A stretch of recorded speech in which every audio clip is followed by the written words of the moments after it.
Hello and welcome to Footy Talk for your Thursday. As always, in studio to discuss the biggest issues in the game, my good mate Heath Shaw. Heath, welcome. Thanks, mate. Thank you for having me. It's exciting. You know why? Why? Because it's a day off.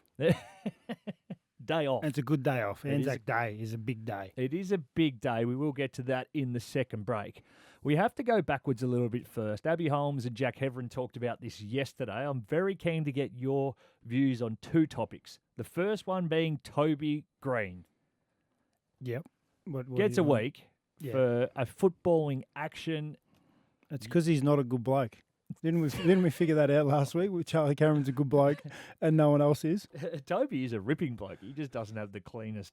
Jesse Hogan's an okay bloke because he got off. He got a week and then he got off. And then Tom Barassa's no good either. What about the Toby one, though? Is there now, we see Peter Wright get done and he had a lot more time to make a decision whether to commit or not. Toby, for mine, was line ball. Like it is 2 centimetres off missing the hands and then hitting him in the chest. And if that happens, he's off. Are we, one, asking too much of players? Two, is there room for common sense? Oh, there's no room for common sense when it comes to the AFL Tribunal. But the thing is, if it continues along this path, you're taking away the fact that you've got competitive beasts like Toby and key forwards like Peter Wright who have people stand in the hole in front of them because that's what you do as a defender.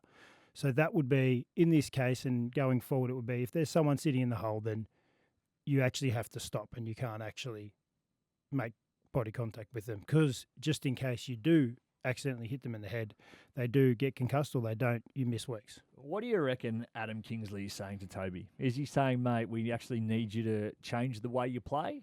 Or is he just going to go, you do you, and if every 6 weeks one of these pops up, if it's once a season, we just cop it? Oh, he wouldn't be telling Toby to change anything and the way he goes about it because that's what's made him the player is and the competitor that he is. And that's why he's captain of that footy club. And that action, if he stops, lets a guy who's sort of going back with the flight, if he stops and lets him mark it and then just puts his hands out, lets him mark it, if you're Adam Kingsley, you're probably questioning like his dedication to the team or his mindset in that regard. So for me, no, it's going to continue on for the rest of the year, these sort of actions. And the worst thing is we talk about every single week, we talk about the Tribunal and we talk about concussion and we talk about Harley Reid. I like one of those 3 topics I actually like and the other 2 I don't. And you are a big one for the Tribunal, of course. Do we need to accept as the viewing public and in the media and watching along as fans that it is to the point now, as you just said, that you, as you watch the game, you expect Toby Green now just to stop and put his hands out and go, you know what, I'm not risking getting involved in this collision whatsoever. Imagine the commentators. Oh, I know, but is that the realisation that we need to get to? Is this the spot that the game's going where we just go, that's fair? Once upon a time, yes. I think, well, yeah. Back probably in my going to get day? to that point. Yeah, but I'm not that old yet. I've got to get over 50 before you start staying back in my day. But even like you see, like Rochelle last week, like he went back with the fly. There was a couple of contests that didn't look that great, and he was sort of put out there in the public about that wasn't good enough. And then if you're flipping it and you're saying this guy's coming back with the fly and he's just got an easy chest mark or easy mark and that he's knowing that the forwards aren't going to just absolutely crunch him, it doesn't help the game and it doesn't help the players because they're still second-guessing themselves. And that's the reason why you have these situations. They're second-guessing themselves and some people make the right decision, some people make the wrong decision, some of it's grey. There's a lot of grey. There's never been a better time to be a non-courageous player and have the ability to just go back with the flight and not have any concerns. Yeah. The game is riddled with blokes who would do it complicitly. Yeah. And there's blokes who would go front and centre and have trip over or whatever it had to be or give the frightened turtle we saw on the weekend. That's when you figure out how old you are. If you're a young guy, then you go back with the flight. If you get a bit older, you get a bit smarter. But, yeah, it's so grey and, like, the AFL actually don't have any answers, which is the worst thing because it's so inconsistent week on week and now we've got the good bloke rule in there, so it's make it even harder. Well, unfortunately for the Giants, that means they will be out Toby Green for the big clash against the Brisbane Lions in the nation's capital coming up later this evening. We will touch on that, as I said, after we work through a little bit of newsy stuff. The other one, and it's just so relevant. One, you're in here because of Toby Green, your ex-teammate. But two, you were once publicly shamed by the Herald Sun for being fat. On the back page of the paper, I think I still have it somewhere in my phone. For being in, apparently your Skinfolds were too high. Nathan Buckley, under his regime, now they are banning Skinfolds through elite talent pathways. And I use that word again, elite talent pathways. Yeah, well, it's an interesting one because 90% of my anxiety when I was playing AFL wasn't in the lead up to a game and how nervous I was. It was about doing Skinfolds when you come back from pre-season or once a month when you had to get them checked again. And just for anyone listening, that isn't a piss take. No, that was fair income. I was the same coming back with the DEXA scans. It is an anxiety-inducing part of the game. Yeah, because some people are a little bit chunkier than others. And whilst playing, and it is genetic, which is another part of it. And the fact is, like you said, elite talent pathways. We're supposed to be, we are were the elite. And to be like a professional athlete, you have to be professional in all aspects of that, which include your diet. Some of us weren't, e.g. me. But it doesn't impact the way you play football. But the fact that we're taking that away because someone might get a little bit upset is not really elite then. They have to take that part out of that elite just a talent. pathway program. It's a pathway, yeah. I think if you're doing and you want to be an AFL footballer, I think there should be some understanding that that is part of the job. You have to present in the best possible condition. Yes, we were the ones who got slightly anxious about it, but that's probably more so that when you have 20 beers a day over your 12-day break, there's a fair chance that you might have a little bit of put in the middle of it. You're doing the wrong thing. You're doing the wrong thing. Yeah. If it is to be an elite pathway, you want to demonstrate in your best way possible to the clubs that you are committed, you are keen, and there's going to be exceptions to the rule. Paddy Cripps, when he started, he had, as he quote, a bit thick around the gills. Same as Tom Green. Yeah. He was exactly the same. He was a big boy, a little bit of puppy fat, and they just transformed that in pretty much 18 months into just pure muscle. But if he got the Skinfolds done, and imagine if that's putting clubs off, is that fair? But even the weight, we don't even put the weight anymore. It's like, what has that got to do with anything? Well, it doesn't. Unfortunately for me, in my job, it makes it harder to then say, oh, there's a big discrepancy. He was the ruckman at 105 against a small fella at 85. I'll tell you what, going back to what we were just previously talking about, the AFL are focusing on the wrong things here. They got more important things to worry about than skin folds and weight. They got to worry about fixing up the back end of the tribunal system and a couple other rules as well. What are your thoughts on the goal line review? Nah. Is it ruining the game? It's one or the other. Get rid of goal umpires completely. AI? Yeah. Robots? Or get rid of the goal line technology, because at some point you just got to leave it. And if someone makes a mistake, that's okay. That's the good thing about our game, because if everyone was perfect in our game, you know how boring it would be to watch? Yes. No one to miss a kick, no one to miss a goal. That's the beauty of the game. It's unpredictable. So no one to fumble. The ball indicates that it can go any which way when it's in the air. So that's a good bit about our game. So now we're just saying, all right, we have to get this right, and we still don't get it right, but we're going to stick with it. And now the umpires are second-guessing themselves, so they're always reviewing it, slowing down the game. No one wants that. The thing that annoys me is you can go to the tennis, and the blokes hit the ball at 200 k's an hour down the middle, and you can instantly be shown where the ball hits. Yep. Why don't we have technology that if it hits the post, a signal sent to the arc, and if the umpire has any doubt, go, no, it's a spike, or if he gives it a goal, go, no, it hit. I've got no idea. We've landed on the moon, but we can't figure out if the ball touches a pole. And if whatever side of the pole it goes. Or if it touched a finger. Surely in terms of like sensors and... Hotspot. Anything. It's... Photo finishes. You can have a horse going 65 clicks an hour and you can get within the millimetre of where that finished on the line. Yeah, you can get goal line technology from soccer, Snicko from cricket. Hotspot as well. Hotspot from cricket, and then photo from racing, and then you've solved the problem. Like, just combine that technology. Or did we do come up with a really good idea. I think we might have just solved all the AFL problems. Anything else you need to get off your chest before we go into full game mode after this? No, that's about it. That is about I've it. had a bit of a crack at the AFL. That's enough for me. Okay, well, they are officially on notice from you and I on a Thursday. Hang around. Coming up next, Heater and I look forward to the big game this afternoon between the Pies and the Bombers, and we will also touch on the Giants and Brisbane from the nation's capital. This is all coming up next on the Footy Talk podcast. You are listening to the Footy Talk podcast. If you're on Spotify and you're enjoying anything we're talking about or any of the other episodes, would you please hit the bell to be notified when a new episode drops? Heater, this is the biggest day outside of finals on the footballing calendar. It is the most watched game, the envy of clubs who aren't in the day, and for players, you understand the responsibility that comes with it. Yeah, it is an amazing game, amazing atmosphere, and you're spot on. Like, teams that aren't involved in it are jealous of the fact that Collingwood get to play Essendon, and they always want to change it every year. They want to mix it up. Let's mix it up. Let's give someone else a go. Wait till that discussion fires up. Yeah, it'll fire up at some point again. But like, both clubs understand the significance of the game, of the day. Yep. And always rise to the occasion. There has been a couple of blowouts, but nothing like too outrageous. And I think this game is one of the hardest ones to tip as well, because both teams were one back on track and one going along all right. A couple of players back from suspension and injury, so that's nearly full lists going into Anzac Day. And I think there'd be a few people that have got their fingers and toes crossed that they're actually going to get a game. What about your first Anzac Day? What year are we talking?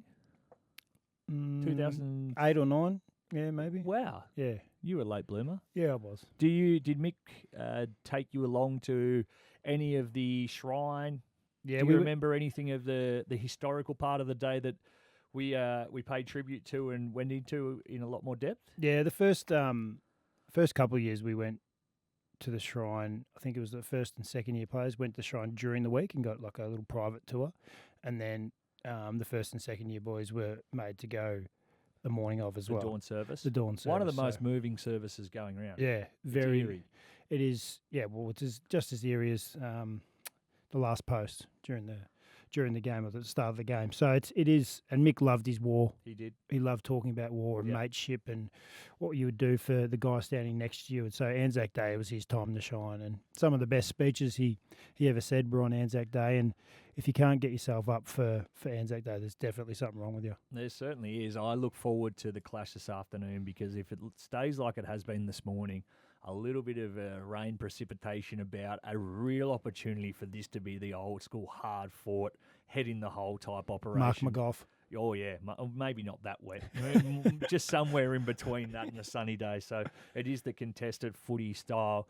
Are the Bombers back? They got smacked by Port Adelaide. They come out, they have a good win against the Bulldogs, and then fall in against Adelaide on the weekend. Fall in being the operative word after Sam Draper tried to hatch the footy. I get it. Are they back? Oh, they're going better than they were at the start. Are you concerned that today they might get shown up? Well, to be honest, I went to the game Collingwood playing Port last week, and Collingwood did not start very well. Quarter time, you're sitting there going, oh boy. Yeah, it was a bit quiet in the crowd. But then they found a way, and then they found their mojo, and then they found their rhythm, and they just looked like a totally different team in a class above. So I think the Pies have definitely found their mojo. The Bombers are still trying to figure out what their mojo is, but the improvement is there, and I think Brad Scott will have them humming. And I think the first 5 is going to be on, and it will be great watching, great viewing, and hopefully it's just a close game, because in these sort of occasions, in these sort of games, even the grand final last year was such a good game, and it ended up being such a close game, which made it so much better. And I think obviously Pies on the right end of that one was a good result, but it makes for the occasion. It gives that extra boost. Sam Durham has been tagging, doing shutdown, close down roles. Does he go straight to Nick Dacos and sit in his pocket and just say, I don't care if you have 30, but I'm going to be next to you every one of them? And make it not effective. And make it... Because he will get the ball, Nick Dacos, there's no doubt about that. Are you doing that? If you're Brad Scott, yeah, you sit there going, we need to take away a weapon? 100%. I'd never really listened to anything my old man said, but he always said you need one tagger in your team, because if he can nullify the best player of the opposition by 25%, 20-25%, that goes a long way to you winning the game. So take away his ability to win the ball, the tagger. He's just playing that role for the team 100%. You'd go to him. Okay. I am looking forward to also Bobby Hill. The form he's in, he had 4 direct goal assists on the weekend. For a small forward, and I played it for a lot of my career, you're meant to be selfish. You don't pass the ball off. You get it, you see big sticks, and then at the end of it, if you miss, you put your hand up and say, sorry, I didn't see the 4 blokes at the top of the goal square doing cartwheels. Yeah, the old acting classes. Yeah, we get those ones. But he was unbelievable. I reckon today is the day that, when you give to others and then eventually the world gives it back. I think today he might kick a bag. I'm talking handfuls. Yeah. Similar. Something to that. Well, and that's the thing, he's involved. He's been involved, not necessarily kicking all the goals. So sometimes Who's you get the matchup though. Does McGrath go to him? He's going to. McGrath's a ball player. He'll get caught out watching. Yeah, and then Bobby will slide out the back, and there he is, marked goal. You're not going to lay a glove on him. No, he's quick. Don't worry about that. But big game player. Righto, give me a winner, why, and a Anzac Day medalist. Collingwood 13 points. They got the mojo back. The skill level last week was a lot better than it had been the previous 4. So I think they'll be able to slice through them. And defensively, they played a lot better last week as well, Collingwood. So after quarter time, obviously. The Pies will get over just pure class. Anzac Day medalist?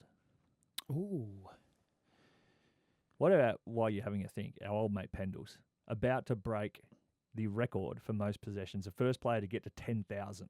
Yeah, that's a big effort, eh? And what about this? You'll like this. I know you like it when I bring numbers. 5,000 have been handballs. 4,996 have been kicks.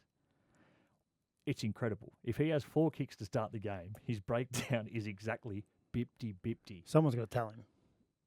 Surely he'll know. Oh, yeah, someone's got to tell him. Yeah. He's counted every one of them. Yeah, that's true. He actually wants a count back. He reckons he's already got 10,000. Ineffective kick. Yeah. Mother. That's a lie. Definitely handball that one. That's it's a massive effort. So he's number 1. That'll be number 1 for him ever. Yeah. Which is, if you're number 1 ever for a competition like this, it's a huge achievement. But he won't win the Anzac Day medal. He does play better in these games, though. Jordan De Goey will. All right. The next game is the Giants taking on the Brisbane. We won't go into such a deep dive on that one. What's happening and why? Giants, very, very good. Blues exposed them. No Sam Taylor, a big issue. We saw Charlie and Harry get off the leash. Is it going to be same again with Eric and Big Joe? Yeah, it's going to be tough for the Giants with some quality players out. Luckily, Hogan got off, so there's one coming, the Hoagie Bear. But Toby out, Sam Taylor out, Cogs out. It's a quality, and you need Sam Taylor there because he does settle them down back. It was Curnow, it was Mackay, and it was De Koning. 3 goals each. There's 9 goals. Take one of those out, which Sam would, and help everyone else. It goes a long way to them winning. So I think the Lions will just get over the line. I hope, like, the heart says Giants, but head says Brisbane, because their firepower up forward is pretty bloody good. Brisbane have to win. This is season on the line. I said that 2 weeks ago. Yeah. Remember? Yeah, and then they won. They beat Melbourne. Then they went up against the Cats in suboptimal conditions and didn't fire a shot. So if they lose this, is it the line you drew through them 3 weeks ago? You can get it out in Sharpie this time. Yeah, because it was cement it through. Because it's a long way back. It is. So it's going to be a good game. I think I played one game on Anzac Day night at the Giants in Canberra against Gold Coast, which was it was a great occasion in the nation's capital. And yeah, hopefully the Giants win, but I think Brisbane will just have too many class players. I'm in a similar boat there. Hey, if you are walking around today and you see any of the diggers selling any of the Anzac Day appeal pins and or anything else, please, if you're in a position, make a donation. It has become now onto the younger generation to continue the legacy of the Anzacs, with a lot of them from years past obviously not being with us anymore. Heater, thank you so much for your contribution today. Thank you. Thanks for having me again. Go Pies, go Giants, but we think Brisbane may be winning that one. This has been the Footy Talk podcast for your Thursday. Have yourselves a wonderful Anzac Day. We'll be back next week with plenty more.